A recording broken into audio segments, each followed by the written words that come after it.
Good morning, Principal Sir and all my dear colleagues. I welcome to all of you today's in-house training. First of all, I would like to introduce myself. My name Dharamveer Kumar. A faculty of Math at Permanent Public School, Surwal, Jiradei. Today's my topic digital learning and management. आज हम बात करेंगे इस topic पे कि digital जो learning होता है वो क्या होता है और इसके कितने टाइप होते हैं और पूरे डिटेल में मतलब आज के समय में जो चल रहा है टोटली डिजिटल पर डिपेंड है। ऑल पीपुल जो हैं सभी, आप एजुकेशन लाइन देखिए या बिजनेस लाइन या कुछ भी, आज के समय में सभी डिजिटल हो गए हैं। तो आज के इस सेशन में हम बात करने वाले हैं डिजिटल लर्निंग के बारे में। तो इस क्या होता है सबसे पहले ये जानते हैं। डिजिटल जो लर्निंग है ये इलेक्ट्रॉनिक शिक्षा और अध्यापन के रूप में परिभाषित किया जाता है। यानी कि आजकल के टाइम में जो है ये इलेक्ट्रॉनिक पर आधारित है, जो स्वाभाविक तौर पर क्रियात्मक होते हैं और जिनका उद्देश्य शिक्षार्थी के व्यक्तिगत अनुभव, अभ्यास और ज्ञान के संदर्भ में ज्ञान के निर्माण को प्रभावित करना, सूचना एवं संचार, चाहे इनमें नेटवर्क की व्यवस्था हो या न हो, शिक्षा प्रक्रिया को विशेष माध्यम के रूप में अपनी सेवा प्रदान करती है। यानी कि डिजिटल जो लर्निंग है ये आपका नेटवर्क हो या ना हो इस पर डिपेंड नहीं है। इसके माध्यम से आज इतना इजी हो गया है शिक्षा या कोई भी काम इतना इजी हो गया है कि कोई भी व्यक्ति अपने घर पर बैठकर ऑनलाइन जो एजुकेशन है, ऑनलाइन कोई वर्क है वो कर सकता है। ऑनलाइन लर्निंग जो है कहीं जाने की ज़रूरत नहीं है, घर पर ही बैठकर करना है और कर भी सकते हैं। आने देखा जाए तो पिछले जो टाइम था जब ऑनलाइन टीचिंग हुआ या ऑनलाइन कुछ सीखने की कोई भी कला हुआ, जब नहीं था तो काफ़ी हम लोग या सभी पीछे थे। आज कहीं ना कहीं इसके चलते हम लोग काफ़ी आगे बढ़ चुके हैं। ऑनलाइन जो लर्निंग है ये इलेक्ट्रॉनिक का यूज किया जा रहा है, मतलब कि इलेक्ट्रॉनिक पर ये डिपेंड है टोटली जो ऑनलाइन लर्निंग है। इसका उपयोग कर सीखने की प्रक्रिया का अनुप्रयोग और प्रक्रिया में आधारित शिक्षा, कंप्यूटर आधारित शिक्षा, आभासी कक्षाएं एवं डिजिटल सहयोगी शामिल हैं। यानी सबसे ज़्यादा इसमें इम्पोर्टेंट जाता है तो कंप्यूटर का जाता है, क्योंकि जितना भी चीज़ें जो आज डेवलप हैं, जो हम लोग देख रहे हैं या कर रहे हैं या सीख रहे हैं, वो टोटली डिपेंड जो है कंप्यूटर से आधारित है। जो आजकल हम लोग स्मार्टफोन या कुछ भी यूज कर रहे हैं टोटल देखा जाए तो कंप्यूटर पे आधारित है। आजकल की देखा जा रहा है तो जो डिजिटल क्लासरूम बनाया जा रहा है वो भी कंप्यूटर पर आधारित है, क्योंकि बच्चे को अगर देखा जाए तो एजुकेशन लाइफ में अगर डिजिटल जो प्रोग्राम स्कूलों में हो रहा है, डिजिटल क्लास बन रहा है, उसमें बच्चे पर काफ़ी ज़्यादा इफेक्ट पड़ रहा है। क्योंकि डिजिटल जो है ये मतलब ऐसा एक व्यवस्था हो चुका है जिससे चलते हम मतलब उससे लगाव हो चुका है कि एक दिन भी अगर उससे हट के कहा जाए रहने के लिए तो नहीं रह सकते हैं। जैसे कि स्मार्टफोन है, अगर प्रतिदिन हम रख रहे हैं, ऐसा होता है कि कभी मतलब कि हम ना उसके पास मोबाइल के पास हम ना रहे या मोबाइल मेरे पास ना रहे तो बहुत ज़्यादा बोरिंग लगता है। मतलब उसके बिना पॉसिबल आज के समय में देखा जाए तो नहीं है। जो भी कक्षाएं हैं चल रही हैं आजकल की, वो इंटरनेट से भी आधारित हो गई है। इसमें सीडी के माध्यम से भी बताया जा रहे हैं, जो कंप्यूटर है उसमें लगाकर। ऑनलाइन जो लर्निंग है, ये सीबीटी कंप्यूटर आधारित एक जो टेस्ट होता है, वो देखा जाए तो पहले ऑफलाइन चल रहा था। आज देखा जाए तो जैसे अगर मुझे एग्ज़ाम देने जाना है तो कोई भी एग्ज़ाम की प्रक्रिया चल रही है तो वो कंप्यूटर के आधार पे हो जा रहा है, क्योंकि एमसीक्यू क्वेश्चन आ रहा है और आप सिस्टम पर बैठे हुए हैं लैपटॉप लेकर या जहाँ भी एग्ज़ाम चल रहे हैं, और आप एक जगह बैठे बैठे जहाँ भी एग्ज़ाम देना है वहाँ पे ऑनलाइन दे रहे हैं, जो आजकल बहुत ज़्यादा वो चल रहा है। इससे क्या लाभ है और डिजिटल जो लर्निंग है आज के समय में इससे क्या लाभ है, इसको थोड़ा सा हम जानते हैं। सबसे अधिक प्रतिक्षण अपने हद से ज्ञान सर्च कर सकते, जिससे छात्रगण अपने शारीरिक, राजनीतिक एवं आर्थिक व्यवहार में लाभ उठा सकते हैं। यानी कि स्टूडेंट हो या टीचर हो, इन सभी के लाइफ में डिजिटल लर्निंग जरूरी है, क्योंकि टीचर जो हैं कुछ ना कुछ सीखेंगे तभी बच्चों को बताएंगे, तो वो डिजिटल यानी कहीं जाने की जरूरत नहीं है, वो भी कहीं से सीख लेंगे घर पे बैठे बैठे। विद्यार्थियों की सुविधा क्या है, इससे थोड़ा सा जानते हैं।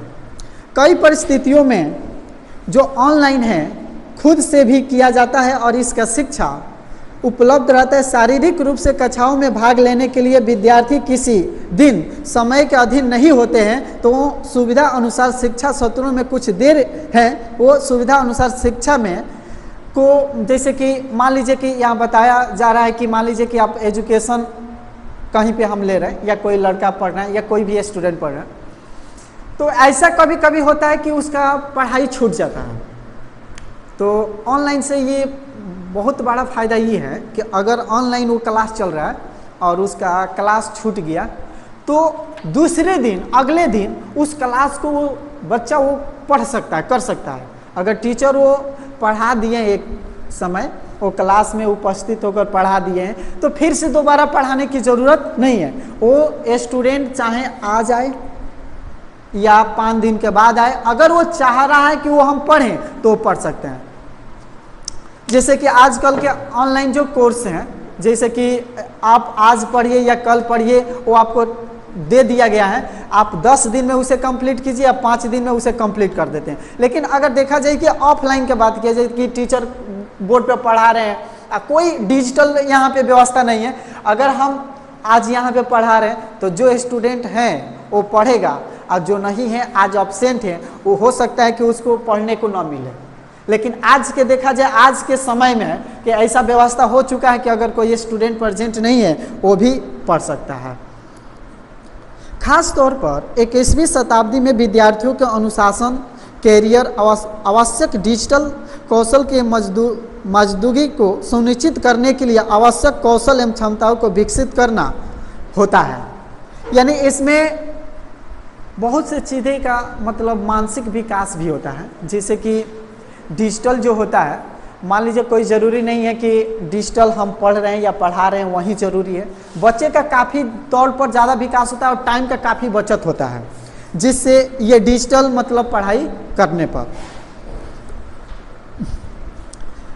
अब देखते हैं कि जो डिजिटल पढ़ाई है उसके मतलब आधारित क्या क्या प्रॉब्लमें बच्चों को नहीं झेलना पड़ रहा है, और इससे आधारित क्या क्या समय बच सकता है, कैसे बच सकता है, इसका क्या है।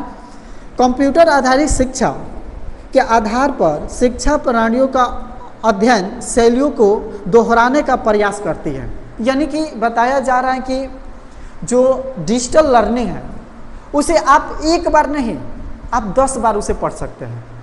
जैसे कि दोहरा सकते हैं, अगर हो सकता है कि दो बार पढ़ने से भी समझ में नहीं आए तो उसे 4 बार आप पढ़ सकते हैं, 10 बार पढ़ सकते हैं। कब तक पढ़ सकते हैं? जब तक कि आपको समझ में नहीं है। तो ये सबसे बड़ा सुविधा है डिजिटल लर्निंग का।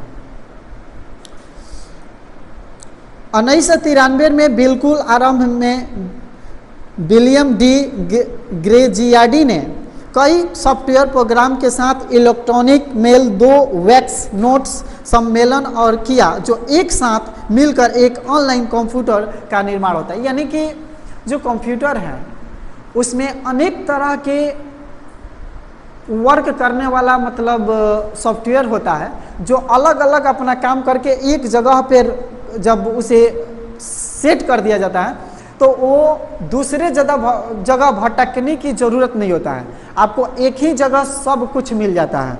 या कंप्यूटर हो या किसी तरह से एजुकेशन आप लेना चाहते हो, एक जगह मिल जाता है। ऑनलाइन जो लर्निंग है जिसकी उत्पत्ति उद्योग के दौरान हुई थी, अगर ऑनलाइन जो लर्निंग को अगर अच्छे तरह से देखा जाए तो ये जो एक ऐसा माहौल बनाती है जिससे हमारे लाइफ में होने वाली जो भी मुश्किलें थी पहले, अब लगभग हो रहा है कि सॉल्व हो चुकी है। और हमको लगता है कि आने वाले टाइम में काफ़ी हद तक मतलब कि सॉल्व हो चुका रहेगा। मतलब ऐसा नहीं रहेगा कि मुझे कुछ सोचना पड़े कि ये करें, हम एक जगह रहकर भी सब कर सकते हैं। ऑनलाइन सेवाओं का विकास उस समय हुआ जब पहली बार शिक्षा में कंप्यूटर का इस्तेमाल किया गया। मिश्रित शिक्षा सेवाओं के तरफ बढ़ने की प्रवृत्ति होती है, जहां कंप्यूटर आधारित गतिविधियों को व्यवहारिक या कक्षा आधारित परिस्थितियों के साथ इकट्ठा किया गया जाता है। विभिन्न प्रकार के ऑनलाइन शिक्षा, कोई शिक्षा नहीं अर्थात अध्यापन एवं शिक्षा के लिए कंप्यूटर इंटरनेट का कोई उपयोग नहीं से लेकर कक्षा सहायता जैसे एक शिक्षा प्रबंधन के प्रणाली के माध्यम से छात्रों के लिए कक्षा पावर पॉइंट स्टाइल्स को उपलब्ध कराना से होते हुए लैपटॉप प्रोग्राम, जहां छात्रों के कक्षा में लैपटॉप लाने और उन्हें आमने सामने कक्षा में भाग लेने का इस्तेमाल करने की ज़रूरत पड़ती है। यानी कभी कभी ऐसा होता है कि जब हाई एजुकेशन में बच्चे जब पढ़ने लगते हैं, जैसे कि 11th-12th के बाद जब ग्रेजुएशन करने लगते हैं या कोई ऐसा कोर्स करने लगते हैं जिसमें काफ़ी डीपली से अध्ययन किया जाता है कंप्यूटर के बारे में, तो या कोई अदर सब्जेक्ट हुआ तो उसमें कंप्यूटर का यूज काफ़ी ज़्यादा होने लगता है, क्योंकि कुछ ऐसे चीज़ें होती है जिसे समझना काफ़ी मुश्किल होता है, जो उसके थ्रू काफ़ी कम समय में और आसानी से कोई भी स्टूडेंट या कोई भी पढ़ने वाला उसे समझ लेता है। जैसे एक कक्षा में शिक्षा प्रबंधन प्रणाली के माध्यम से छात्रों के लिए कक्षा पावर को उपलब्ध कराना होते हुए लैपटॉप जहां प्रोग्राम होता है, उन्हें आमने सामने कक्षा में भाग लेने की अनुमति मिलती है। यानी कि अगर क्लास में अगर ऑनलाइन पढ़ाई हो रही है तो वहाँ पे टीचर दूर पे लगता है कि दूर नहीं है, लगता है कि टीचर नज़दीक नहीं है, यानी आमने सामने लगता है कि हम पढ़ रहे हैं। ऐसा नहीं है कि लग रहा है कि सर कहीं पढ़ा रहे हैं हम कहीं पढ़ रहे हैं, नहीं। तो ऑनलाइन में ये सबसे बड़ी बात यह है कि लगता है कि हम पास ही में पढ़ रहे हैं। जैसे कि हम यहाँ पे ऑनलाइन पढ़ा रहे हैं, कोई भी स्टूडेंट ऑनलाइन पढ़ रहे हैं तो वो कहीं पे कंप्यूटर में या मोबाइल में कहीं भी हमें देख रहा है, अगर हम वहाँ से कनेक्ट हैं, उससे कनेक्ट है, तो वो लगता है उसे कि हम क्लास में बैठे और देख रहे हैं टीचर यहीं पे है। ये नहीं लगता है कि मतलब टीचर कहीं और है कहीं हम और पढ़ रहे हैं, लगता है कि टीचर उसके आमने सामने बैठ के क्या कर रहे हैं, पढ़ा रहे हैं और शिक्षा दे रहा है। कंप्यूटर आधारित जो शिक्षा है, ये ऑनलाइन जो लर्निंग है, ये टोटल डिपेंड है कंप्यूटर आधारित शिक्षा पर। यानी कि जो कंप्यूटर आधारित शिक्षा है उसी पर ये आधारित है। तो क्या है, थोड़ा डिटेल में इसे जानते हैं। कंप्यूटर आधारित शिक्षा, जिसे कभी कभी संक्षिप्त में CBL भी कहा जाता है, शैक्षिक वातावरण के एक मुख्य घटक के रूप में कंप्यूटर का उपयोग को संदर्भित करता है, जबकि एक कक्षा में कंप्यूटरों के इस्तेमाल को संदर्भित कर सकता है। यह शब्द अधिक व्यापक और संरचनात्मक वातावरण को संदर्भित करता है जिसमें अध्यापन के प्रयोजनों के लिए कंप्यूटरों का इस्तेमाल किया जाता है। इस अवधारणा को आमतौर पर उन मायनों में कंप्यूटरों का इस्तेमाल से अलग रूप से देखा जाता है जहां शिक्षा से कम अनुभव एक तत्व है। यानी कहने का मतलब है कि जो भी आजकल की ऑनलाइन लर्निंग है, ऑनलाइन टीचिंग है, ये टोटली कंप्यूटर पर आधारित है। तो कंप्यूटर पर आधारित है, इसे थोड़ा सा डिटेल में जानेंगे कि कंप्यूटर से आधारित है तो मतलब उस क्यों आधारित है और क्यों होना चाहिए, इसके बारे में थोड़ा सा अच्छी तरह से जानते हैं। एक व्यापक अर्थ में कंप्यूटर आधारित शिक्षा CBE का अर्थ है सभी प्रकार के उद्देश्यों के शिक्षा में कंप्यूटर का उपयोग करना। यानी कि सभी प्रकार के उद्देश्यों का मतलब हो गया कि कोई ज़रूरी नहीं है कि हम पढ़ रहे हैं तभी भी। आजकल हम देख रहे हैं कि कोई दुकान हो या कोई कहीं पे मार्केट से अलग हट के कोई फैक्ट्री हो, सभी जगहों पर कंप्यूटर से आधारित कार्य किए जा रहे हैं। जैसा कि आपको देखने को एक मिलेगा CCTV कैमरा, जो ये भी क्या है, एक कंप्यूटर पर आधारित सिस्टम है।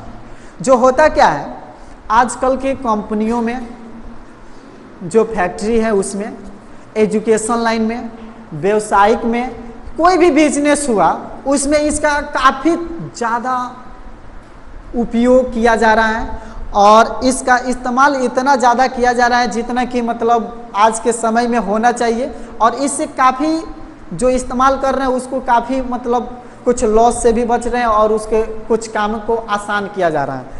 जैसे कि वर्कर अगर ठीक से काम नहीं कर रहे हैं तो जहाँ पे CCTV कैमरा लगा है तो जो वहाँ पे उसे कंट्रोल कर रहे हैं, बैठ रहे हैं, उसे पता चल सकता है कि उसे जाना नहीं पड़ेगा कि वर्कर काम कर रहा है कि बैठा है। लेकिन अगर ये नहीं होता, सोचिए, तो कहने का मतलब कि कंप्यूटर के यूज वहाँ पे नहीं होता तो वहाँ उसको जाकर पता करना कि कौन काम कर रहा है कौन नहीं करना काफ़ी मुश्किलें होता। तो इसलिए इसका काफ़ी ज़्यादा यूज हो रहा देखने को मिल रहा है। मल्टीमीडिया शब्द आमतौर पर उपयोग किए जाते हैं। शैक्षिक और पेशेवर संगठन इस बात के सहमत है कि ऑनलाइन आधारित शिक्षा वातावरण का उपयोग करके ध्वनि शैक्षणिक लाभ की पेशकश की जा सकती है। विद्यार्थियों के लिए ऑनलाइन सीखना कोई समय क्षेत्र नहीं जानता है और स्थान और दूरी कोई समस्या नहीं है। यानी कि देखिए, ऑनलाइन शिक्षा में कहीं जाने की ज़रूरत नहीं है, समय की बचत है, टेंशन नहीं है कि यहाँ जाना है वहाँ जाना है। यानी कहने का मतलब सब तरह से देखा जाए कि कुछ न कुछ सभी तरह से कम समय, कहीं ना जाना, आपको कहीं जाएंगे तो खर्चा लग जाए वो बच जाना, यानी सब तरह से बचत है ऑनलाइन से। छात्र किसी भी समय ऑनलाइन का उपयोग कर सकते हैं। हम देखते रहे हैं कि आजकल के टाइम में जो भी स्टूडेंट पढ़ रहे हैं और वो ऑनलाइन जो शिक्षा ले रहे हैं तो वो कोई फिक्स नहीं है कि वो जिस टाइम पर पढ़ने जाते हैं उसी टाइम पर जाएं, वो अलग टाइम पर भी पढ़ रहे हैं और देख रहे हैं और अपना काम कर रहे हैं। जैसे कि इसमें ऑनलाइन में ये काफ़ी मतलब एक मायने रखता है कि आपका समय बचे, कहीं मतलब न जाए, आप एक जगह रहकर पढ़ लें। विशेष रूप से कंप्यूटर आधारित को अक्सर सबसे कुशल और प्रभावी तरीके से रूप से देखा जाता है। यानी जो कंप्यूटर वाला सिस्टम है, यानी पढ़ाई का ऑनलाइन सिस्टम है, इसे काफ़ी प्रभावी रूप से देखा जा रहा है। क्या रीज़न है? इसका रीज़न ये है कि इस पे आने वाले पीढ़ी या हम लोग इस पर डिपेंड हो चुके हैं, इसलिए इसे प्रभावी रूप से देखा। किसी तरह आप इसे हट के नहीं रह सकते हैं, इसे आपको जोड़ना पड़ेगा और इसके साथ लेके चलना पड़ेगा, जिसमें दूरस्थ शिक्षा का संचालन किया जाता है, क्योंकि एक योजना बनाई जा सकती है जो लोगों को अपनी गति से अध्ययन करने की अनुमति देती है, या तो इंटरनेट या सॉफ्टवेयर के माध्यम से व्यक्तिगत कंप्यूटरों में स्थापित किया जा सकता है। यानी कि पहले होता था क्या कि अगर कुछ बात हमको किसी के पास रखना है तो उसके पास उपस्थित होना काफ़ी ज़रूरी था। जो कंप्यूटर ने इतना आसान कर दिया है कि आप अदर कंट्री में हैं तो आप किसी के सामने आप अपना बात रखना चाहते हैं तो आना ज़रूरी नहीं है, आप खुद कहीं भी हो वहाँ से जिस व्यक्ति के पास अपना बात आप रखना चाहते हैं आप रख सकते हैं, मतलब आने की जरूरत नहीं है। ये किसके द्वारा मतलब काफी इजी हो गया, तो ये कंप्यूटर के द्वारा। पहले आज से कुछ साल पहले एंड्रॉयड फोन नहीं था, कीपैड जो मोबाइल था उसमें सिर्फ हम बातें कर सकते थे, अपने आवाज़ों को रख सकते थे। लेकिन आज कंप्यूटर ने इतना डेवलप कर दिया है, विकसित कर दिया है कि आप कहीं भी रहे आप फेस टू फेस अपना बात रख सकते हैं किसी के सामने। अब टीचर हैं, कहीं क्लास में पढ़ा रहे हैं, स्टूडेंट अपना बात रखना चाहता है तो फेस टू फेस मेरे सामने अपना बात रख सकता है, जो कहना वो कह सकता है, जो देखना है अगर हम जो पढ़ा रहे हैं वो देख सकता है, और जो पूछना है वो पूछ सकता है। तो ये काफ़ी उससे मतलब हेल्प मिलती है। कंप्यूटर आधारित शिक्षा में कंप्यूटर का काफ़ी महत्वपूर्ण योगदान है। आजकल सभी को कंप्यूटर के बारे में पता है कि कंप्यूटर क्या होता है। आज जो भी स्मार्टफोन चला रहे हैं उनसे पूछिए कि कंप्यूटर क्या होता है, तो जो स्मार्टफोन चला रहे हैं समझ लियो कंप्यूटर चला रहे हैं। तो पूछा जाए कि स्मार्टफोन वो मतलब उसमें क्या क्या कर सकते हैं, फ़ोन लगा सकते हैं, कुछ नेट पे सर्च कर सकते हैं, मूवी देख सकते हैं, तो वही तो कंप्यूटर है। तो कहने का मतलब कि आज के समय में जो भी इंसान अगर स्मार्टफोन का यूज कर रहा है, अगर उससे पूछ दिया जाए उसके बारे में तो वो ज़रूर बता सकते हैं। अगर हो सकता है कि 100% ना बताए लेकिन 50% भी बता सकता है। एक अनपढ़ जो नहीं पढ़ा लिखा है अगर वो मोबाइल चला रहे हैं उसको भी पूछेगा मोबाइल के बारे में तो वो बता सकता है। अब उसका तो बात छोड़िए, आजकल का जो एक छोटा बच्चा भी है जो उसको चलाने आ जाता है उससे भी पूछे तो बता सकता है कि कौन क्या करने पर क्या होता है। तो कंप्यूटर का काफ़ी योगदान है आज के फ्यूचर में। अब ये इसका थोड़ा सा इतिहास डिटेल में जानते हैं। ऑनलाइन जो मतलब व्यापार होता है या एक ऐसा जिसका प्रकार व्यवसाय से संबंधित हो, लेन देन की किया जा सकता है। इसमें इंटरनेट पर सूचना शामिल है। व्यवसाय समूह व्यक्तियों के बीच उत्पादों सेवाओं का आदान प्रदान किया जा सकता है। यानी कि आजकल के समय में हम देख रहे हैं कि अमेजॉन, फ्लिपकार्ट जो भी है ये ऑनलाइन अपना जो भी प्रोडक्ट हैं वो लेन देन कर रही है। जैसे कि पहले ऐसा नहीं था, पहले कि जाइए और देखिए और ख़रीदिए उसके बाद पैसा दीजिए और लेके चले। अब वैसा नहीं है, आप ऑनलाइन मतलब लेन देन कर सकते हैं। जैसे कि आप कुछ खरीद रहे हैं ऑनलाइन, अपने स्मार्टफोन में कंप्यूटर में देखें और उसे देखें आपको बहुत अच्छा लगा, आप क्या किए उसे सेलेक्ट किए और उसे ऑर्डर किए, आपके पास आया। हो रहा है कि आपको लग रहा है कि थोड़ा अच्छा नहीं है तो आप 1-2 दिन उसे रखें और लगा कि अच्छा नहीं तो फिर उसे रिटर्न कर दिए, वो फिर लेके चला गया। तो ये सब जो प्रक्रिया हो रही है, ये जो भी एक्टिविटी हो रही है वो सब ऑनलाइन हो रही है। ये नहीं है कि वहाँ पे दुकान पे जाना है, खरीदना है, लेके आना है, ऐसा कुछ नहीं है। तो कंप्यूटर ने बहुत काम ईजी कर दिया है, जिसमें इंटरनेट पर सूचना शामिल है। जो भी आपको उस प्रोडक्ट के बारे में सोचना चाहिए कि ये कैसा है, कौन सा साइज़ है, क्या है, कितने का है, टोटल इन्फॉर्मेशन जो है वो कहाँ मिल जाएगा, कंप्यूटर पर ही मिल जाएगा, ऑनलाइन ही पता चल जाएगा, जिससे आप उसे समझकर उसे क्या कर सकते हैं, खरीद सकते हैं और उसे फिर से क्या कर सकते हैं, रिटर्न कर सकते हैं। किसी भी व्यवसाय की आवश्यक गतिविधियों में से एक रूप से देखा जा सकता है। इलेक्ट्रॉनिक कॉमर्स ICT के इस्तेमाल के लिए व्यक्तियों के समूह और व्यवसायों के साथ बाहरी गतिविधियों के व्यापार के संबंधों में समक्ष करने की केंद्रित करता है। इंटरनेट नेटवर्क की मदद से व्यवसाय करना काफ़ी इजी है। यानी डिजिटल लर्निंग जो है केवल एजुकेशन ही लाइन में इम्पोर्टेंट नहीं है, ये व्यवसाय में भी काफ़ी इम्पोर्टेंट है और इसका आमतौर पर काफ़ी ज़्यादा यूज किया जा रहा है आजकल। जैसे कि व्यवसाय में देखा जाए तो जो भी लेन देन की प्रक्रिया हो रही है, जो बड़ा बड़ा जो व्यवसायिक है वो जो कर रहे हैं वो ऑनलाइन ही कर रहे हैं। अब इसका जो डिजिटल जो लर्निंग है यानी कंप्यूटर का जो सिस्टम है, मतलब इसके इतिहास के बारे में देखा जाए तो इसका साहित्य, संगीत, सिनेमा में भी काफ़ी बड़ा योगदान है। वो कैसे हैं थोड़ा डिटेल में देखते हैं। इंटरनेट के माध्यम से पहुंचने वाले इलेक्ट्रॉनिक पुस्तकालयों में बड़ी संख्या में काम करता है। जैसे उसी समय वेब पर उपलब्ध कई किताबें लंबे समय तक दुर्लभ बनी हैं और कुछ भी प्रकाशित नहीं हुई है। लेखकों और कवियों के रूप में कुछ प्रसिद्ध लेखक इंटरनेट पर अपनी रचनाएं डालते हैं। इंटरनेट पर संगीत का प्रसार बहुत तेजी से हो रहा है।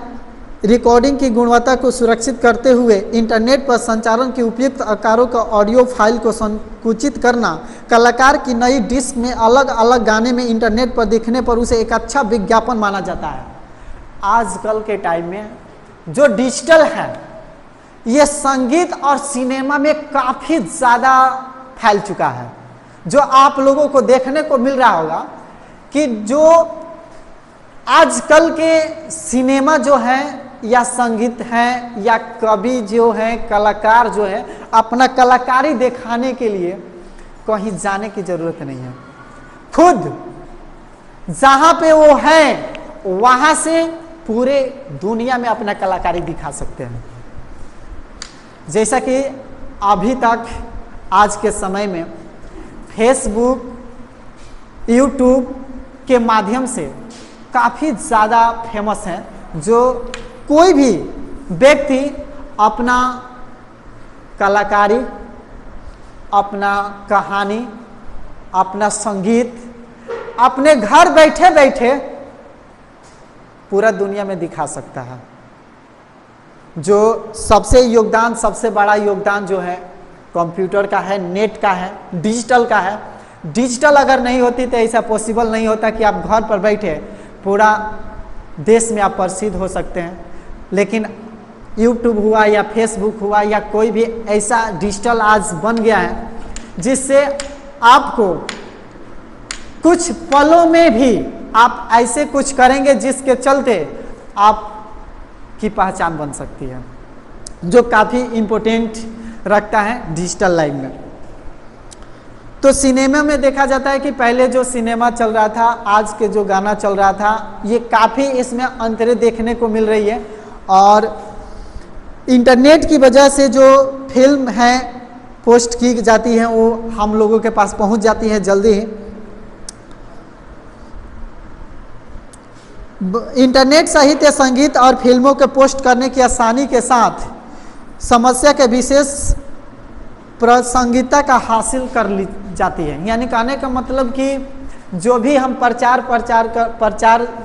जो करना चाहते हैं, जैसे कि किसी भी प्रोडक्ट का प्रचार हुआ या किसी भी सब मान लीजिए कि कोई ऐसा कि मार्केट में उसे अपनाना चाहते हैं, कोई भी चीज़ हुआ जिसका प्रचार करना है, तो कहीं पे जाने की ज़रूरत, पोस्टर छपवाने की ज़रूरत नहीं है। आप डिजिटल के द्वारा कर सकते हैं और वो भी कहीं जाने की ज़रूरत नहीं है, एक जगह बैठकर ये काम कर सकते हैं, जिससे काफ़ी दूर तक और काफ़ी जगहों तक, काफ़ी कंट्री तक आप पहुंचा सकते हैं जो प्रचार करना है, जो बात करना है। ईमेल वर्तमान में संचार के स्वार्थिक इस्तेमाल किए जाने वाला साधनों में से एक है। अब देखिए इसमें जो काफ़ी ज़्यादा यूज होने वाला है ईमेल। आजकल देखा जाए तो ईमेल जो है, जीमेल आईडी, जो मोबाइल चला रहा है उसको पता होगा कि जो भी स्मार्टफोन है, ये मेरा हुआ या किसी का भी हुआ, बिना ईमेल का वो चलवे नहीं करेगा नेट। अगर किसी का ऐसा स्मार्टफोन है जो बिना ईमेल आईडी के चलता हो, तो ऐसा हमको लगता है जहाँ तक कि पॉसिबल नहीं है कि अगर ईमेल आईडी जब तक नहीं डालिएगा तब तक कि उसमें न नेट चलेगा, न यूट्यूब चलेगा, न फेसबुक चलेगा, कुछ भी नहीं चलेगा। एक बार ऐसा हुआ था कि हम नया नया मोबाइल लिए थे और हमको पता नहीं था कि ईमेल कैसे बनता है और स्मार्टफोन लिए थे, तो हुआ था कि हम बार बार चलाने की कोशिश कर रहे थे, वो चल ही नहीं रहा था। तो हम पता लगाए कि कैसे चलेगा, तो लॉगिन जब ईमेल आईडी उसमें डालकर लॉगिन किया गया, तब उसमें जो डिजिटल सेवा है, यूट्यूब, फेसबुक या गूगल, मतलब जो भी है वो सुविधाएं जब ईमेल जो लॉगिन किया गया तब हमको जाकर वो सुविधाएं मिली। तो ईमेल के बिना वो चलाना काफ़ी मुश्किल होता है। जो काफ़ी इसका इम्पोर्टेंट है डिजिटल लाइन में। इसके अलावा लोकप्रिय टेलीफोनी और ये वीडियो संचार कंप्यूटर के बीच इंटरनेट पर मोबाइल और लैंडलाइन पर कॉल के लिए भुगतान सेवाओं को उपलब्ध कराने की सहकर्मी का उपयोग कर और साथ ही फोन के लिए हाल वर्षों में इंटरनेट के जरिए संदेश प्रेषित करते हुए लोकप्रियता हासिल हुई है। यानी कि इसमें लोकप्रियता कब आई? नेट में, जबकि हम इसे आम तौर पर सभी ने कॉलिंग के लिए, वीडियो कॉलिंग के लिए या कुछ ऐसे साधनों हमको इसमें उपलब्ध हो गया जिससे हमको डेली लाइफ में ज़रूरत है, उसके बिना काम ही नहीं चलेगा। अगर हम कहें कि आज स्मार्टफोन हम नहीं रखेंगे, अब रख देते हैं घर पे, तो हमको लगता है कि सुबह से शाम तक जो भी है हमारा 50% काम नहीं होगा, लेकिन काफ़ी कम काम होगा जो 50% नहीं भी होगा। तो मतलब इसे रहने से मतलब जो कॉलिंग है आमतौर पर देखा जाए तो एक दूसरे से बात करने का या कुछ डाटा ट्रांसफ़र करने का, इस सब का सिस्टम जो हम लोगों के आमतौर पर बंधे हुए हैं, इससे काफ़ी लोकप्रियता बढ़ने लगी।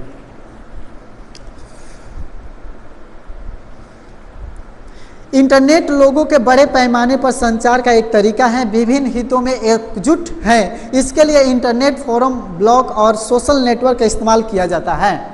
सोशल नेटवर्क एक प्रकार का इंटरनेट हेवन बन गया है, जहां हर कोई अपने आभासी बनाने के लिए तकनीकी का सामाजिक आधार ढूंढ सकता है। इसी समय प्रत्येक उपयोगकर्ता के पास न केवल संचार और बनने के अवसर होता है, बल्कि एक विशेष सोशल नेटवर्क के बहुसंख्यक दर्शकों के साथ उनकी रचनात्मक फल भी सजा करता है। यानी कि जो भी हम ऑनलाइन कामें कर रहे हैं वो डिजिटल के माध्यम से हम अकेले नहीं कर रहे हैं, हम अपने साथ इतने लोगों के पास मतलब चले जा रहे हैं, मतलब कि ये नहीं लगता है कि मतलब हम अकेले कर रहे हैं। वो कोई भी माध्यम हो, जैसे कि सोशल मीडिया पर, यूट्यूब पर, जो भी है फेसबुक पर, उस पर हम देख रहे हैं कि लाइव होने पर काफ़ी ज़्यादा लोग जुड़ जाते हैं।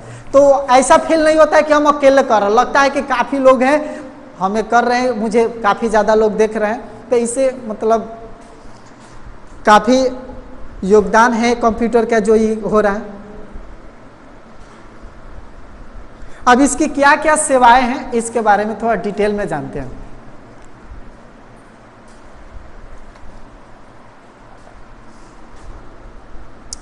इंटरनेट में कई नेटवर्क सेवाएं होती है। सबसे प्रमुख रूप से मोबाइल ऐप जैसे social media application, world wide web, electronic mail, multiplayer online games, internet, telephone और फाइल इत्यादि। मतलब कि जो इंटरनेट नेटवर्क है उसका अलग अलग सेवा होता है, अलग अलग सेवाएं होते हैं, जिसमें से सबसे प्रमुख जो होता है मोबाइल ऐप, यानी मोबाइल एप्लीकेशन। यानी कि जो भी मेरा एंड्रॉयड फ़ोन है जिसका भी, वो काम करता है, मतलब जो भी हम सर्च करते हैं या जो भी देखते हैं या जो भी काम करते हैं वो सब एप्लीकेशन में काम होता है।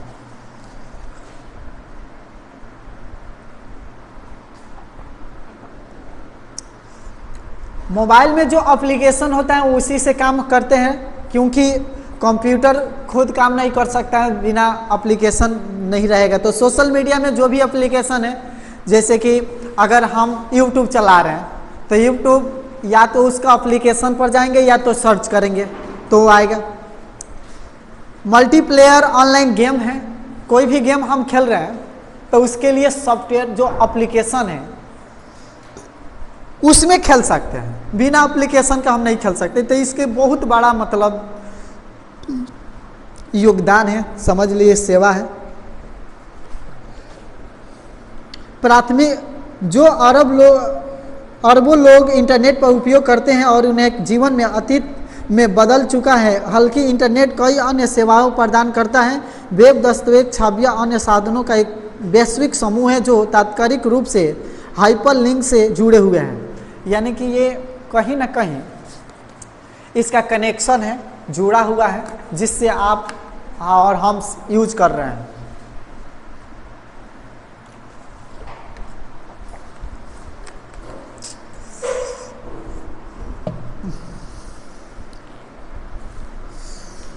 माइक्रोसॉफ्ट के इंटरनेट एक्सप्लोरर कई ऐसे मतलब एप्लीकेशन है जिसका यूज हम मोबाइल में करते हैं। अलग अलग एप्लीकेशन का अलग अलग वर्क है।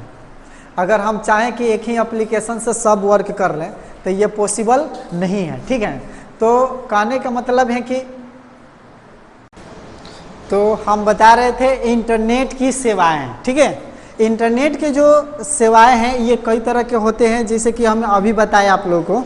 देखिए मैं मोबाइल एप्लीकेशन है, वर्ल्ड वाइड वेब, जो इंटरनेट पे हम लोग कुछ भी सर्च करते हैं तो पहले आता है, उसी के बाद कुछ सर्च करते हैं तो आता है।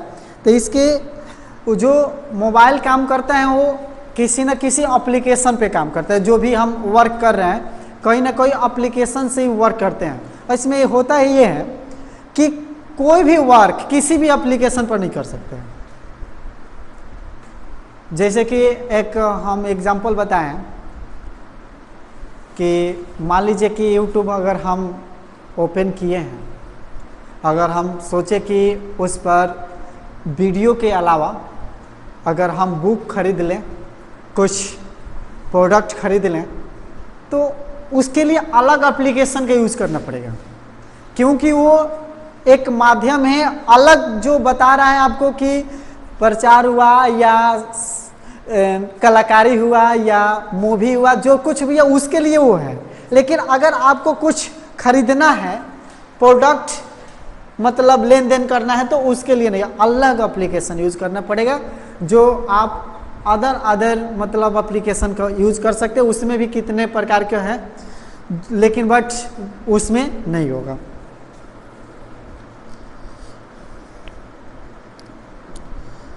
ईमेल के जो भी बता रहे थे, ईमेल जो आज के समय में कितना इम्पोर्टेंट है कि बिना ईमेल के मोबाइल आप नहीं चला सकते हैं। ईमेल एक महत्वपूर्ण संचार सेवा है जो इंटरनेट पर उपलब्ध है। मेमो के समान एक तरह के पार्टियों के बीच इलेक्ट्रॉनिक वार्ता संदेश भेजने की अवधारणा इंटरनेट के निर्माण की भविष्यवाणी करता है।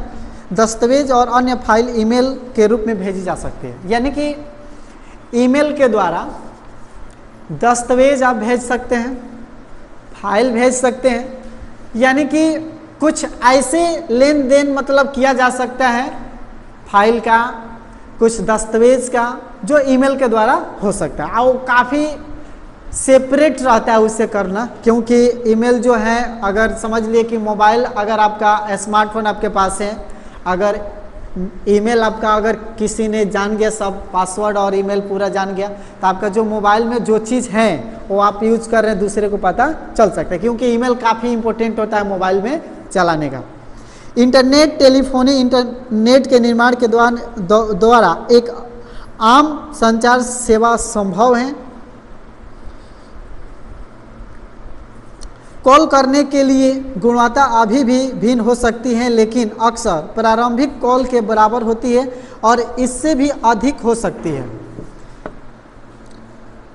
समस्याओं में आपातकालीन टेलीफोन नंबर डायलिंग और विश्वसनीय शामिल है। वर्तमान में कुछ आपातकालीन सेवा प्रदान करते हैं, लेकिन यह स्वाभाविक रूप से उपलब्ध नहीं है। अतिरिक्त सुविधाओं वाले पुराने प्रारंभिक फ़ोन केवल पावरफुल होने के दौरान ही संचालित होते हैं और संचालित होते हैं। उपकरण और इंटरनेट एक्सेस डिवाइसेस के लिए बैकअप पावर स्रोत के बिना ऐसे कभी नहीं हो सकता कि खिलाड़ियों के बीच संचार के रूप में वीडियो आईपी गेमिंग और अनुप्रयोगों के लिए तेज़ी से लोकप्रिय हो गया है। गेमिंग के लिए लोकप्रिय वीओआईपी ग्राहकों में टीमेपिक शामिल है। आधुनिक वीडियो गेम कंट्रोल भी चैट सुविधाओं में पेशकश करते हैं। यानी कि इंटरनेट से जो मोबाइल में एप्लीकेशन है, आजकल जो भी ऐसे एप्लीकेशन आ रहा है जो आम तौर पर कोई भी इंसान उसे काफ़ी ज़्यादा यूज कर रहा है, वो उतना ही लोकप्रिय होते जा रहा है। जैसे कि कोई ऐसा एप्लीकेशन आ जाए जिनसे मेरा जो हम वर्क करते हैं दिन में, या मुझे चाहिए या जो मुझे पसंद है वो उसी से हो जाए, तो ऐसे ऐसे जो एप्लीकेशन आते हैं काफ़ी कम समय में ज़्यादा लोकप्रिय हो जाते हैं, ऐसे देखने को मिलता है। अब बात करते हैं डाटा ट्रांसफ़र का। डाटा ट्रांसफ़र का क्या है? फाइल साझा करना इंटरनेट पर बड़ी मात्रा में डाटा स्थानांतरित करने का एक उदाहरण है। यानी कि सभी कोई जानता है कि अगर कोई फाइल हम कहीं पे सेंड कर रहे हैं या उसी की जगह अगर हम कोई एक वीडियो क्लिप ट्रांसफ़र कर रहे हैं या कोई कलाकार अपने कलाकारी को उस कहीं पे वो ट्रांसफ़र कर रहा है, तो डाटा का ट्रांसफ़र होना वो डिपेंड करता है फाइल के साइज पे कि वो फाइल का साइज क्या है। तो उसका MB होता है, GB में होता है। जितना बड़ा साइज होगा उतना ज़्यादा डाटा यूज होगा, उतना ज़्यादा डाटा लगेगा। उदाहरण के लिए एक कंप्यूटर फाइल ग्राहकों, सहयोगियों और मित्रों को एक रूप में ईमेल कर सकते हैं। यानी कि कोई भी एक फाइल है आप किसी दूसरे के पास भेज रहे हैं, तो वो काफ़ी अगर छोटा है तो काफ़ी ज़्यादा कम डाटा लगता है, जिससे आप उसे एक जगह से दूसरी जगह क्या कर सकते हैं, मेल कर सकते हैं। या पहले तो मेल ही था, आज के ज़माने में व्हाट्सअप भी कर सकते हैं। जो काम मेल से होता है वो व्हाट्सअप से भी हो सकता है, जैसे कि फाइल भेजना हो या जो कुछ भी हो, अन्य लोगों तक जो जाता है पहुंचता है। लोगों द्वारा आसानी से डाउनलोड करने की अपलोड किया जा सकता है। यानी कि हमने किसी के पास अपना फाइल डाटा के द्वारा भेज दिया, तो जो हम भेजे हमारे पास तो डाटा लगा, लेकिन जिसके पास जाएगा तो उसको डाउनलोड करने के लिए उसको भी क्या चाहिए, डाटा चाहिए। तो उसको लिए अगर मान लीजिए कि हमारे पास डाटा है, हम भेज दिए, आज जिसके पास भेजे हैं अगर उसके पास डाटा नहीं है तो अभी भी प्रॉब्लम है, क्योंकि डाटा दोनों के पास होना चाहिए। जब डाटा मेरे पास है तो यहाँ से चला गया किसी सर्वर के द्वारा, फिर जिसके पास जहाँ गया वो रिसीव करेगा, तो उसके पास भी डाटा चाहिए उसको डाउनलोड करने के लिए। तो अब उस फाइल को क्या कर सकता है, देख सकता है। सहकर्मियों द्वारा तत्काल उपयोग के लिए इसे स्थान या फाइल सर्वर पर रखा जा सकता है। कई उपयोगिताओं के लिए थोक डाउनलोड, लोड, मिरर सर्वर या पीयर टू पीयर नेटवर्क के उपयोग में आसान हो सकता है। इनमें से किसी एक मामले में फाइल तक पहुंचने को उपयोगकर्ता किसी एक मामले में फाइल तक पहुंचने में प्रमाणीकरण के द्वारा नियंत्रित किया जा सकता है। इंटरनेट पर फाइल को छुपा हुआ रहता है और इसे एक्सेस करने के लिए हाथ बदल सकते हैं कि कीमत से धन से रिमोट चार्जिंग द्वारा भुगतान किया जा सकता है। उदाहरण के लिए क्रेडिट कार्ड जिसका विवरण भी पारित किया जा सकता है। आमतौर पर पूरी तरह से एन्क्रिप्ट किया गया इंटरनेट पर प्राप्त फाइल की उत्पत्ति और प्रमाणिकता डिजिटल हस्ताक्षर द्वारा किया जा सकता है। यानी कि आधार कार्ड जो है, अगर आप फिंगरप्रिंट दीजिएगा तो आपका बायोडाटा आ जाता है। तो इसका मतलब ही है कि कहीं ना कहीं ये जो आपका डाटा जो है, ये आपका जो इंट्रो है, जो आपका नाम, आपका विलेज, आपके पिता का नाम, ये सब एक फाइल बनाकर किसी डाटा में रखा हुआ है, जिससे फिंगरप्रिंट लगने पर वो टोटल आपका जो डाटा है, बायोडाटा है, वो आपके पास चला जाता है। तो ये कोई ज़रूरी नहीं है कि आप मतलब भेज ही सकते हैं और जिसके पास भेज रहे हैं वो रिसीव कर सकते हैं। ऐसा भी हो सकता है उसे रखा जा सकता है कि हम रख दिए हैं, हमें ज़रूरत पड़ा तो उसे यूज कर लेते हैं, अगर ज़रूरत नहीं पड़ा तो उसे यूज नहीं करें, उसको उसी तरह रहने देते हैं। तो ये काफ़ी आजकल के टाइम में काफ़ी ज़्यादा यूज हो रहा है। जैसे कि पहले टाइम में था कि हम अपना जो भी डॉक्यूमेंट है जो हम पढ़े हैं, तो पहले क्या था कि हम फाइल बना के घर पे रखे थे, लेकिन आज हम ही नहीं, हमको लगता है कि मतलब बहुत से लोगों ने आज के टाइम में वो अपना जो भी मतलब डॉक्यूमेंट है उसका PDF तैयार कर अपने ईमेल पर रखा हुआ है। अगर कहीं पे ज़रूरत पड़ गया तो कहीं पे अपना घर नहीं जाना पड़ेगा कि थोड़ा जाएं फाइल लेकर आए, मुझे देना है, ये करना, उसे तुरंत अपना मोबाइल खोलिए, ईमेल खोलिए और जहाँ रखे हैं फाइल डाउनलोड कर दीजिए, जिसको देना है दे दीजिए, तुरंत आपका काम हो सकता है। तो कहने का मतलब कि सिर्फ ट्रांसफ़र ही नहीं किया जा सकता है, उसको मतलब रखा जा सकता है, फ्यूचर के लिए आपका काम आ सकता है। जैसे कि पहले 10th का पेपर दिया जो भी देते थे उसका कोई रिकॉर्ड नहीं है डिजिटल में, यानी देखा जाए तो 2010 से पहले 2008-2007 में देखा जाए तो अगर हम सोचे कि 2010 के कोई 10th का पेपर दिए नेट से निकाल लें तो ये हमको नहीं लगता कि पॉसिबल है। लेकिन आज के टाइम में अगर जो भी पेपर बच्चे दे रहे हैं 10th का 12th का या कोई भी एग्ज़ाम आप दे रहे हैं, अगर आप चाहे कि हम तुरंत देख लें, अगर आपके पास डाटा हो तो तुरंत सर्च कीजिएगा, तुरंत आपका आ जाएगा पूरा डिटेल कि क्या आप किए हैं, क्या मार्क्स है, क्या नहीं है, फेल हैं कि पास हैं, कहीं जाने की ज़रूरत नहीं है, तुरंत आप देख सकते हैं। तो ये काफ़ी मतलब देखा जाए तो यूजफुल लगा, जिसके चलते ये काफ़ी लोकप्रिय हो गया है। जैसे कि ईमेल का काफ़ी ज़्यादा यूज होने के चलते ही लोकप्रिय हुआ है। इंटरनेट फाइल पर एप्लीकेशन, जो इंटरनेट हम लोग यूज़ करते हैं वो भी जो काम करता है वो भी मतलब डाटा रहेगा तो काम करेगा, डाटा नहीं रहेगा तो काम नहीं करेगा। कोई भी एप्लीकेशन हुआ मोबाइल में ये मतलब उसका नहीं रहेगा तो, अब क्रेडिट कार्ड का एक एग्जांपल लें हम, या डेबिट कार्ड का कोई भी एग्जांपल, मतलब हम देख रहे हैं कि अगर उसमें ये तो नहीं है कि वो पैसा है, वो अगर हम जाते हैं एटीएम से पैसा निकालने तो जो हम कार्ड लगाते हैं वो पैसा नहीं है, लेकिन उसमें आपको फिक्स किया हुआ है कि उसमें पैसा है। तो हम कहीं पे जाते हैं, अपना एटीएम कार्ड लगाते हैं और जो एक पिन जनरेट हुआ होता है उसे उसमें हम टिपते हैं, जिससे क्या चलता है, जो बैलेंस वो पता चल जाता है कितना है। अगर आप उसे निकासी करना चाहते हैं, निकालना चाहते हैं, तो जितना निकालना चाहते हैं उतना दबाइए, होगा तो निकल जाएगा। अगर उसमें पैसा ही नहीं है, आप सोचे कि निकालना चाहे, कितनों कोशिश कीजिएगा कि हम निकाल लें तो पॉसिबल नहीं है, पॉसिबल ही नहीं है कि पैसा निकलेगा। जब अकाउंट में पैसा रहेगा तब ना निकलेगा। तो एटीएम कार्ड हो या कोई भी कार्ड हो, उसमें पहले से उसको मालूम है कि आपके अकाउंट में पैसा है। अगर नहीं मालूम हो, अगर उसमें नहीं हो तो पैसा निकलबे नहीं करेगा, कोई काम का नहीं है। डिजिटल मीडिया नेटवर्क की मांग को बढ़ती हुई काफ़ी डिमांडें बढ़ गई है।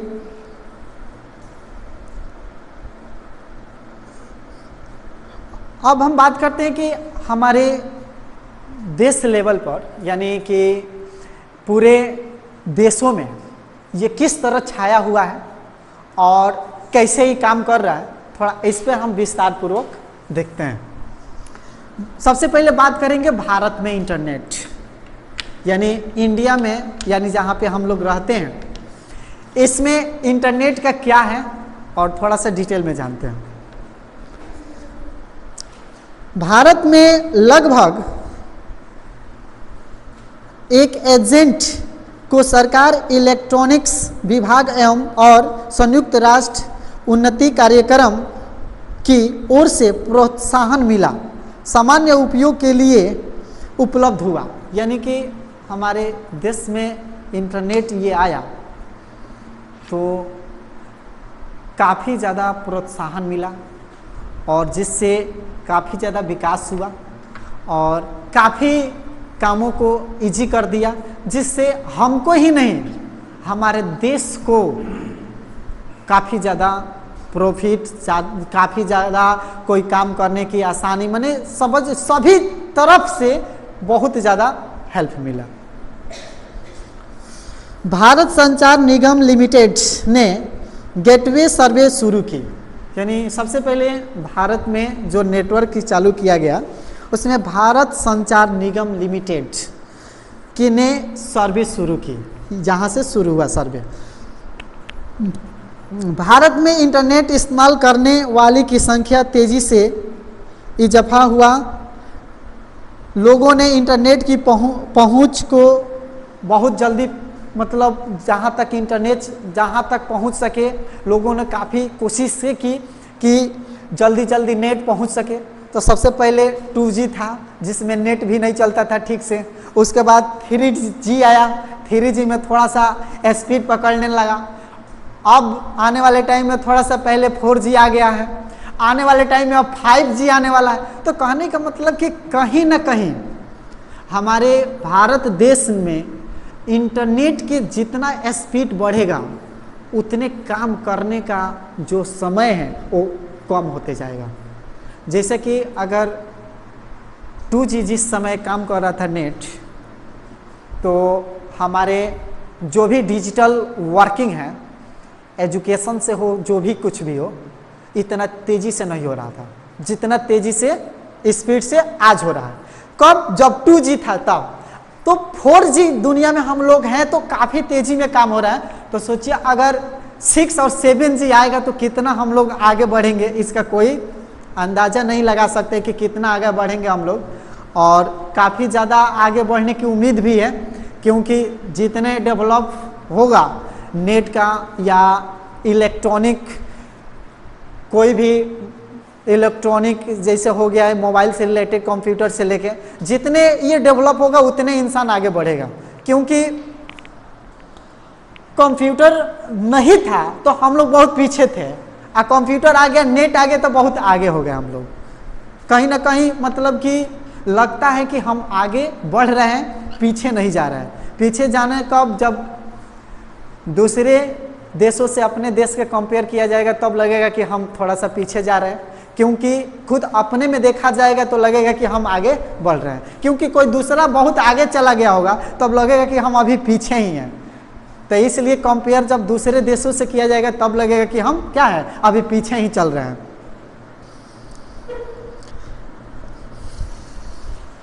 इंटरनेट इस्तेमाल करने वाले की संख्या काफ़ी तेज़ी से बढ़ने लगा। कुछ लोग इंटरनेट तक काफ़ी ज़्यादा यूज तक मतलब पहुंच चुके हैं, जहां तक कि इंटरनेट को सभी लोगों के पास पहुंच चुका है, जो समझ चुके हैं कि इंटरनेट क्या होता है, इसका कहाँ यूज है, क्या करना है, सभी लोगों ने इससे परिचित हो चुके हैं। पूरी दुनिया के सभी इंटरनेट से इस्तेमाल करने में भारत का योगदान काफ़ी ज़्यादा है और बहुत अच्छा ही है।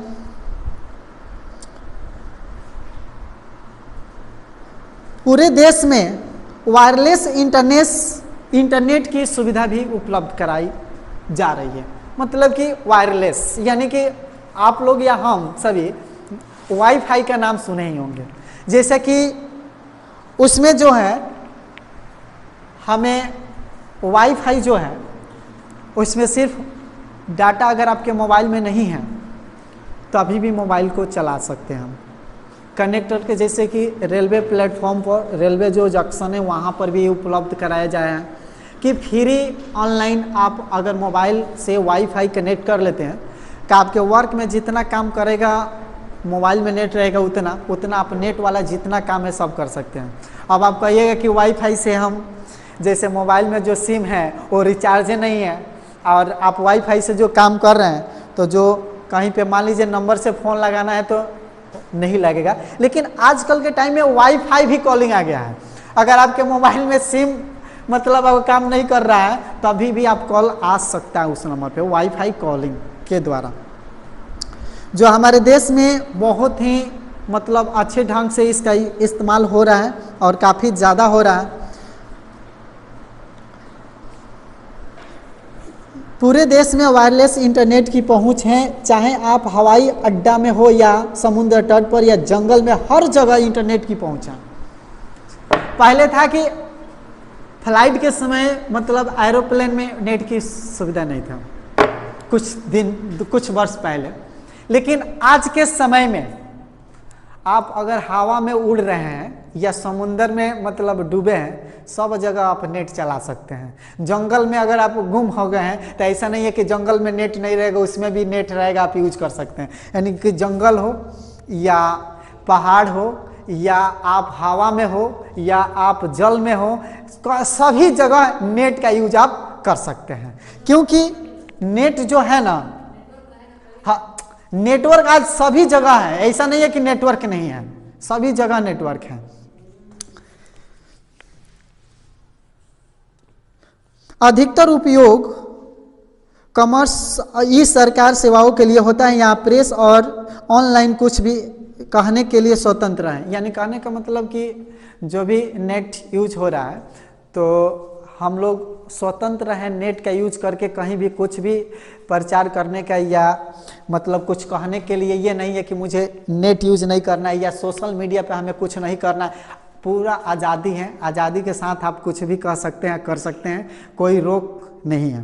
तो कहने का मतलब कि ये डिजिटल जो लर्निंग है ये केवल पढ़ाई पर ही नहीं, अपने लाइफ में अगर देखा जाए तो हर चीज़ से ये जुड़ा हुआ है। हर चीज़ का मतलब कि व्यवसायिक से, घर के कामों से, आने जाने से, यानी हर चीज़ से जुड़ा हुआ है जो डिजिटल है। तो कहने का मतलब आज कहीं ना कहीं डिजिटल के चलते हमारे जो भी आने वाले फ्यूचर हैं और जो भी फ्यूचर आने वाले हैं किसी भी जो स्टूडेंट पढ़ रहे हैं उसका आने वाले टाइम में ज़रूर न ज़रूर उसका बहुत डिजिटल का इफेक्ट पड़ेगा। अगर जिन्होंने डिजिटल लाइन में अगर नहीं जिया है वो अगर इस में अगर वो सोचेंगे कि उनका कितना लाइफ सुनहरा होगा, इसका कोई अंदाज नहीं है। तो डिजिटल लर्निंग में हम लोग मतलब इस पे काफ़ी अच्छे से जो पकड़ बनाए हुए हैं। तो आज के इस सेशन में हम आप लोगों को मतलब कि इसके डिजिटल लर्निंग के बारे में बताए हैं और हमारे देश में मतलब डिजिटल सेवाएं क्या हैं, कैसी थी पहले, क्या होनी चाहिए। और देशों में देखा जाए जैसे जर्मनी में, इटली में और देशों में देखा जाए तो काफ़ी मतलब कुछ देशों से ऐसा कुछ है जो इंडिया में काफ़ी मतलब अपने देशों में बेटर है। जैसे कि जर्मनी में इंटरनेट का उपयोग सबसे अधिक सोशल मीडिया के लिए किया जा रहा है। यानी कि कुछ कुछ देशों में ऐसा है कि सोशल मीडिया हुआ या कुछ ऐसे प्लेटफॉर्म हुआ जहाँ पे काफ़ी ज़्यादा इंटरनेट की यूज किया जा रहा है। आजकल हम लोगों के बीच देखा जा रहा है कि यूट्यूब और फेसबुक ये सब जो सोशल मीडिया है इसमें हम लोग भी काफ़ी ज़्यादा टाइम दे रहे हैं। कोई भी जिसके पास स्मार्टफोन है देखिए वो काफ़ी ज़्यादा टाइम दे रहा है सोशल मीडिया पर। ऐसा अगर 2 GB डाटा आ रहा है तो वो सोच रहे हैं कि कैसे ही कंप्लीट हो जाए सोने से पहले। तो सोने से पहले तभी कंप्लीट होगा जब उसमें टाइम दीजिएगा। अब चला के रख दीजिएगा तो ख़त्म हो ही जाएगा, लेकिन कोई चाहेगा थोड़ी कि हम चला कर रख दें। तो सोशल मीडिया में मतलब कि काफ़ी ज़्यादा टाइम दे रहे हैं तो डाटा लगेगा, जब डाटा मिलेगा तो मतलब होगा। तो इसलिए ठीक है, आप सभी को मतलब इस सेशन में आए, आप लोग अपना टाइम दिए, इसके लिए बहुत बहुत धन्यवाद।